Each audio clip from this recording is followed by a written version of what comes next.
Hi everyone, welcome to the Trinidad and Tobago Film Festival 2020 industry events, and thanks so much for joining us. This year, our full film program will be screened online from September 9th to 15th with our new media exhibition installed at Medulla Art Gallery in Woodbrook, Port of Spain. If you're joining us on Facebook Live, please feel free to post all your questions in the comments section below, and we'll address them during the session. Don't forget, you can check out our full film listing and pay for film bundles at online.ttfilmfestival.com. So we'd like to thank all our TTFF sponsors and partners.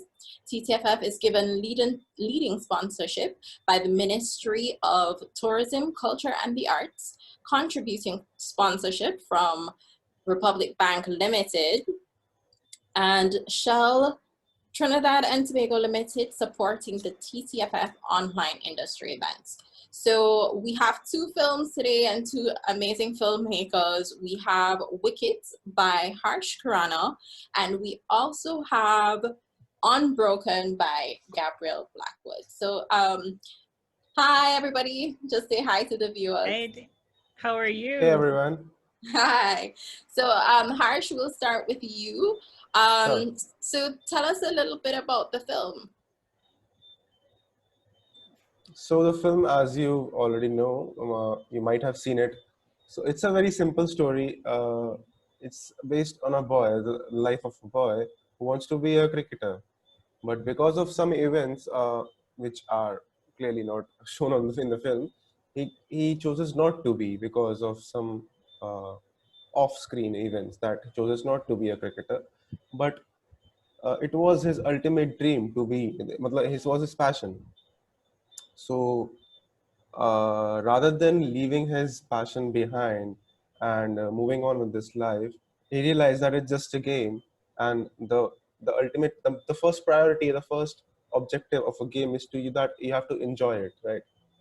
So he learns to enjoy it before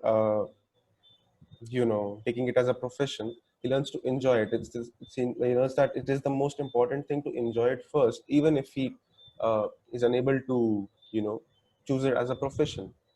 So that's what you see in the film. So I think it's just such a poignant film, especially coming on the heel of the CPL finals. What exactly inspired you to write this film? Okay, the thought process was not as complicated as you might have expected, because the story's line is very simple. The concept is very simple.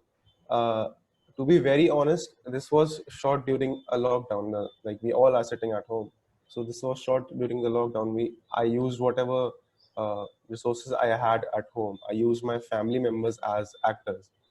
So I'll tell you honestly, very honestly, some of my friends, like many of my friends have said, after looking at my family pictures, that we look very much the same, like we all look very much alike.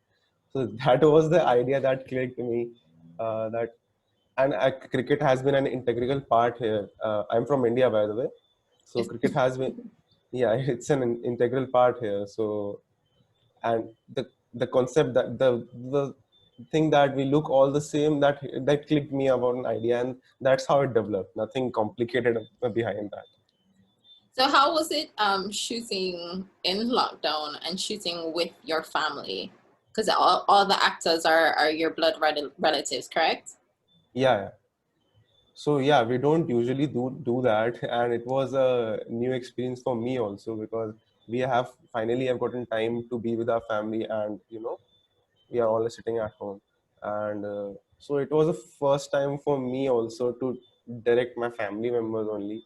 So it was a very good experience. Yeah.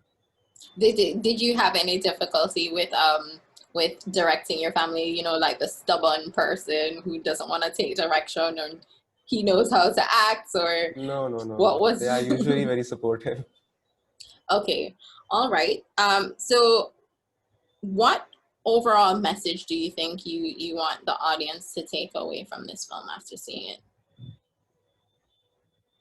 So as in the end also, I've written it clearly in two languages, that some dreams are not realized, but they are lived every day. So that was the core message, that even if you know, in some way you fail to realize your dreams, you shouldn't let go of them. And you know, you're getting my point. You shouldn't let go of them completely. You should, you know, how do I put in words? Find a Because way it's to. it's 5:30 in the morning here, so I'm so sorry. Oh, sorry. That's okay. So pretty much I'm getting what you're saying is to you can still find joy in it, even though it's not Yeah, like yeah, the main thing in your life. right, right, right. Yeah, and I think that's a beautiful message to take away from Thank you it. so much. If guys, remember, if you have any questions, please post them in the comment section so that we can have our amazing filmmakers answer them. So we're just going to go over to Gabrielle Blackwood a little bit. So Gabrielle, this is your second film in the film festival, I think. Second Dennis. or third, or no, actually the third. There's Gravedigger, then Dennis, then yeah. Right. So you definitely tend to focus on films that deal with people who have sort of a physical liability. It almost seems that that tends to be a theme within your films. So ironical, I don't go seeking those stories, but they tend to find me, or they seem to find me. And I think I like to tell stories about unsung heroes or people who aren't able to speak for themselves or don't have a platform to tell their stories, or maybe just in speaking, whether it is with me or going through the process of the filmmaking of the film, that they discover something about themselves. And in this instance, it was a case where Get Images UK contacted me through a production company here in New Wave, and they wanted to do a story on some facet of Jamaican life. And so I was looking at different areas. I was looking at, art and craft. I was looking at music. Then I looked at sports. And somebody came to me and they said, we have this new Olympic rowing team, and there's this guy on it who is an amputee, and he's really a young father who had no interest in rowing before, and he was trying to make something of himself to provide for his newborn son. And he was working at this job, and on the job he lost his leg, and because of his circumstance he was unable to do certain things, including going to school, because his whole plan was he was going to make something of himself, go to school, etc., while he was working. And then just along the way, I think it was at some bus stop or when he was on the street one day, somebody came to him and said, we have this rowing team, this new rowing team, would you like to be a part of it? And so he just decided on a whim to try it out. And along the way, he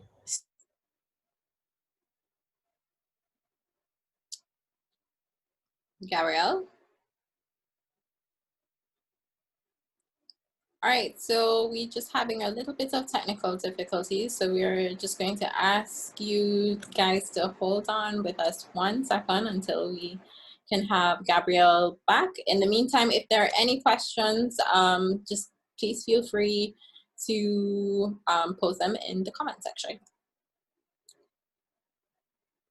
So Harsh, one thing I wanted to speak to you about too was the style of the film. You chose not to do any words, any dialogue, and you chose to make it just a simple telling a story with just the images. Why do you think that was important for you to do?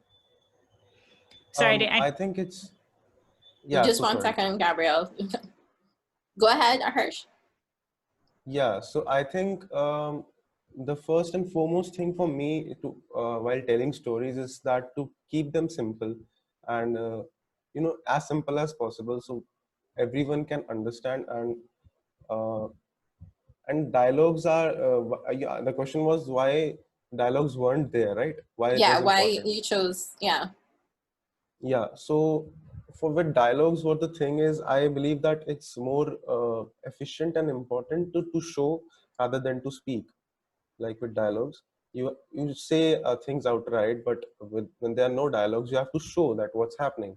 And that's a visual language, that the language of the camera, that the viewers understand, I think, in a better way.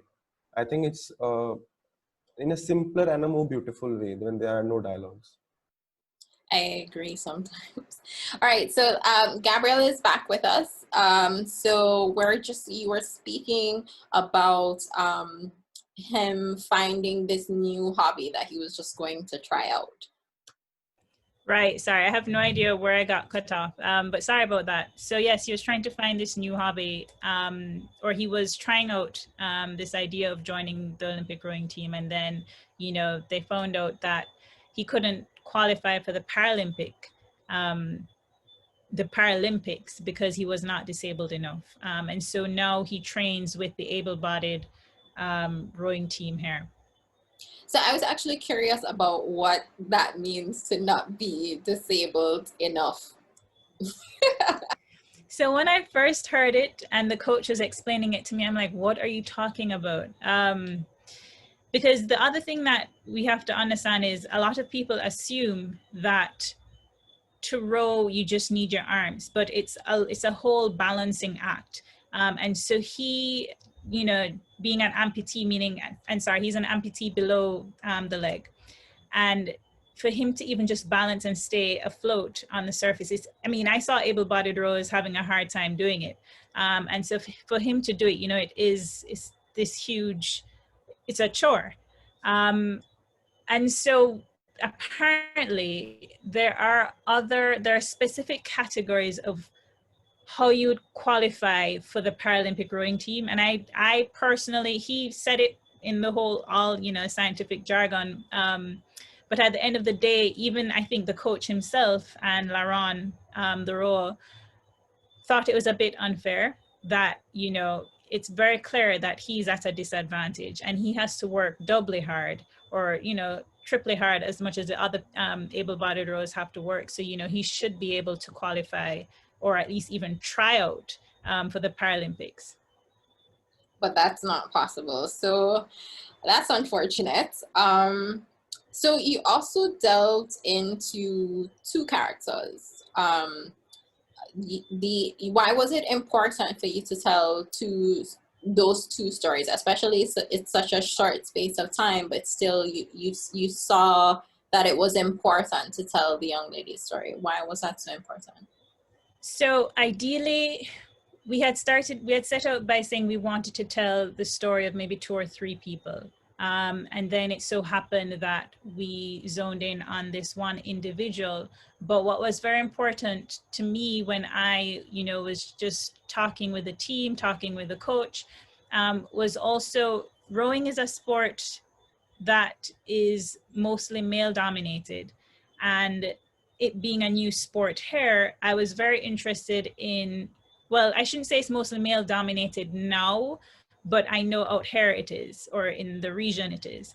And so I wanted to find out, you know, how many female rowers were there, because I think it's very important to highlight, and like I said, it goes back to people who may not normally have a voice or a platform, highlight people who are doing extraordinary things in the circumstances that, you know, that they've been placed in. And for example, in that situation, in Khurana's situation, you know, there were other able-bodied rowers there. She's an able-bodied rower, but a lot of them would fall out. You know, they'll fall out of the sport. They would, you know, not come to training. And she was somebody who lived extremely far away. She was studying at the time. She had to make a lot of sacrifices similar to Laron. And I found that that was the commonality in their stories. They had a lot of sacrifices to make, but they both persevered. And ironically, they were both close teammates. Right, because they traveled home together. I remember she mentioned that. So just moving over a little bit to the stylistic choices that you made for the film. So you chose to dissociate the speaker from the voice from the image in a lot of the interviews, especially most notably when Laron was describing the accident at the beginning. Why did you choose to shoot it that way? Well, outside of not being able to capture the accident itself, I thought it was important to see Laron and his life whilst hearing what he went through. And so that whole, and there are a couple of things. So it opens with the image of the sea. And in one sense, it is this foreboding challenge for him. And in another sense, it is his avenue to, I guess, this new journey that he's on, because when he lost his leg, you know, he was in a bit of a slump. And so it opens with the sea where it represents two things, but also then it goes to, you know, just him waking up in the morning and just, you know, his daily, just a slice of life of what he has to go through. And it was also, I used that because I also wanted to juxtapose it with Kimani's daily routine as well. And just the fact that, you know, they both have to, what we consider, you know, an everyday thing, to them, it's, to him in particular, it's just, it's not as easy, it's not as hard, it's not as easy to catch a bus, it's not as easy to go on a taxi, it's not as easy to balance on one leg to get up and do everything yourself, much less to go and row. And so I wanted people, yes, to focus on the imagery of him as a person, but also just to hear what he had to go through. And you didn't use a lot of music for this piece at all. Why did you choose to do that? Because I didn't want to make it melodramatic. And there's a certain level of calmness to Laron. He exudes a certain level of, he has a peaceful quality about him. And the film opens with you just hearing, like, you know, drips of water and this kind of meditative, contemplative, well, in my head, it's sound, but it's a contemplative visual. And so I just kind of wanted to emote who he was as a person. I didn't want to make the film loud. I didn't want, yes, for it to be melodramatic. And I felt like his story, their story, spoke for itself. So, and what were some of the challenges you had shooting in water? I can imagine that being fun. That was interesting. Well, it was, I will say, it was fun in one sense, but it was interesting trying to capture him. So where they row is in the middle of the Kingston Harbor, which is just like ships here and there, left, right, and center. And that's another difficulty that the rowers here have to go through, because it's not a very calm and peaceful, not like how it's portrayed in the film. That's calm. It's not like that normally. And so that was interesting. So it was a bit tedious in one sense, but actually exhilarating, because while I was there trying to balance the camera, that was his moment on the water. That's him. That's his calm. That's his peace. So it was also nice to you know, also see that. So I wanted to talk a little bit more about your relationship, or the relationship with New Wave and Getty's image. So I'm a little bit interested in how that came about. What's the goal of the partnership, and is there more to come from that partnership? So I was contacted by Getty through New Wave, which is a local company here, which is managed by Lindsay Ladenkwe. And basically what New Wave what they try to do is they try to promote art in all its forms, whether it's through music, whether it's through art and craft, whether it's through film, whether it's through poetry. And Lindsay has been an exceptional job in doing that. And so what they do is they partner with international organizations. So that's where the connection was formed. So my direct contact with Getty Images is actually through Christina, who was a producer of the piece. And so, you know, we've worked on stuff subsequent to that, but it's not in an official Getty capacity. It's just some other projects subsequent to that. All right. So for both of you, Harsh, we'll start with you. What's up next for you? I know that you're a media student still, I believe. So what's your next move? What's your next film?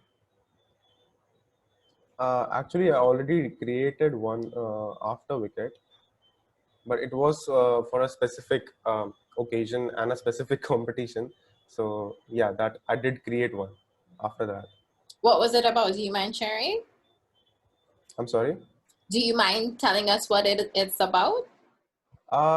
We had our Independence Day back in August. So there was a competition related to that only. So the film is based on that topic. Oh, okay. And do you know what you placed so far in the competition as yet? No. Well, good luck with that. So we hope that you do very well. But so this is Thank your you so much. last year of school, or you have 2 more years, or? No, this is my last year. And so what's the plan? What's your plan after? I plan on exploring the industry first before deciding on a specialization, really. So I wanted to explore different, fields in the media industry only. So I'm curious, how does film school work in the time of COVID?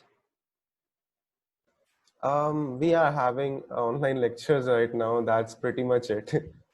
So, but I mean, film is such a collaborative way to work. So how is it limited to groups of 10 when you shoot projects, or how does that protocol? In the current times or in general?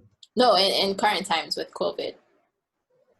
Okay, so we are having like our classes since the last 1 or 2 months, and it has been a very restrictive area. Like we cannot do much in this current situation.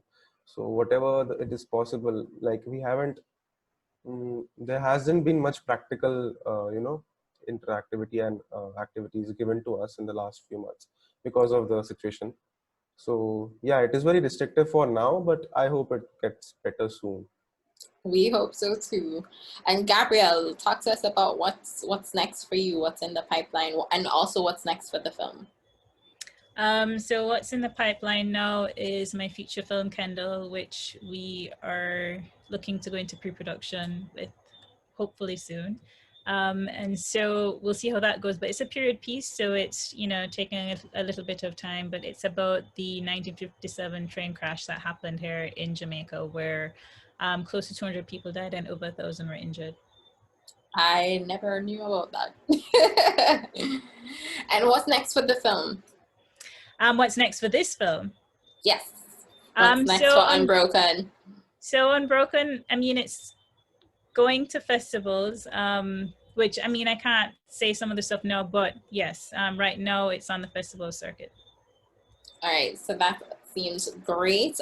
We're glad that we had both of you to come out for this 5:30 in the morning. I don't know if I could do it, but I'm very glad that you could do it for us and our viewers here today. We don't seem to have many questions, but once again, thank you guys for coming out. We still have a host of films to see. Just visit online.ttfilmfestival.com. Plus, we still have Wicked and Unbroken, which is paired with 501 Not Out. So you still have a chance to click online and purchase those bundles and go see the films. Thank you guys so much for joining us, and enjoy the rest of the film festival. Thank you for having us. Thank you so much for having us. It has been an honor. Take care. Take care, guys.